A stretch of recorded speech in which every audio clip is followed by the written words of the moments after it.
Binalikan ko nga ang sikat na supplier ng barbecue, marinated liempo, at chicken inasal sa Libertad, Pasay Public Market dahil nabalitaan natin na meron daw silang pamalakas sa murkon at sobrang sarap na hamonado na talagang makakasigurado ka na hindi tinipid ang paggawa. Kaya kung ako sa'yo, umorder ka na neto panganda ng Pasko at pambagong taon. Yun mga kaipips, napadayo nga ulit tayo dito kay Nanay Susan. Dito yan sa may Pasay Libertad Public Market. Ito nga yung sikat na bentahan ng barbecue dito, no? At meron nga silang bago dito mga kayupips. Ito nga yung kanilang hamonado at yung kanilang morcon. Bali mga kayupips, dito nga sa kanilang morcon, nagkakahalaga lang to ng 500 pesos per kilo. At meron din sila dito yung 400. Mga kayupips, alam natin ngayong December, pag Noche Buena, ito yung masarap na mga handa, no? Pero meron din sila dito mga kayupips. Ito yung kanilang chicken, yung kanilang liempo, at yung pangmalakasan nilang yan, no? Yung kanilang barbecue.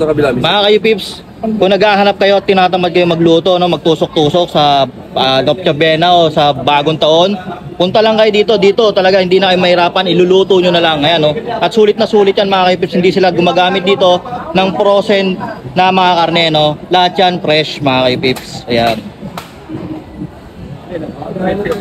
Kaya mga kaipips, ito ay sumisikat ngayon dahil sa sobrang sarap ng kanilang mga ginagawang mga barbecue, morcon at yung hamonado. Yun mga kaipips, ito nga yung bago nila Nanay Susan dito, no? Ito yung kanilang beef morcon, tapos yung kanilang hamonado. Ito yung mga kaipips, so yung actual na paggawa nila dito, kaya makikita nyo talaga na ayan, no, kung paano nila ginagawa. Tsaka talagang naman, no, fresh na fresh yan. Ayan, no. Ayan mga kaipips, ayun yung sangkap mga kaipips, ayan, no. Meron siyang carrots, yan, celery, yun, celery, hotdog, chorizo din po. Yun, meron chorizo bilbao, tapos yung chorizo, pickles. Tapos yan yung pickles. Saka hindi mawawala po yung ano, yung taba. Yun, meron din siyang kasamang taba. Yan, tapos ipo-fold na nila yun. Saka lalagyan din natin ulit ng taba rin ang bago. Yun, may another na taba pa sa labas.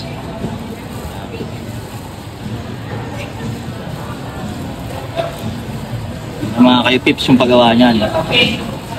Yan yung bago nila dito. Kailan yung palang puto nila boss? 3 days lang po kasi napakaraming naghahanap. Pero marami na po talaga naghahanap. Ay grabe sir. Sa sobrang dami, hindi na napibigyan lahat eh. Kasi sobrang pagod na namin, hindi na kinakaya eh. Nakakailang kilo na rin kayo ngayon sa beef morcon nyo boss? Ngayon po mga estimate ko mga ano ata, mga 200 plus na. 200 plus kilo. Tapos iba pa yung sa hamonado nun. Iba pa po. Simula 3 AM hanggang ano, hanggang 10 PM nagtatali po ako eh. Marami na rin po na order mga taga-ibang lugar. Ay, ang dami. Sa ano nga, sa 24 may order sa amin, 100 pieces. 100 pieces sa 24. Grabe, walang pahingahan talaga. Grabe. Ito naman yung sa kanilang hamonado mga kaipips, yan, no? Gagawa si Kuya, gagawa niya rin tayo na isa. Yan. Lalagyan natin ng ano para mas malaki, mas malaki yun. Ito po yung sangkap nila. Yun, ito naman yung sangkap yan. Pineapple. Yung pineapple. Saka taba. Baboy. Palasuyan. Tapos Saka meron hotdog. din yung hotdog. Saka yung ano, pickles. Yun, tsaka yung pickles. Matagal na itong minarinate Kuya. Opo, matagal na. Yan, o. Halagang 400 pesos. Sulit na sulit. Sulit, laki.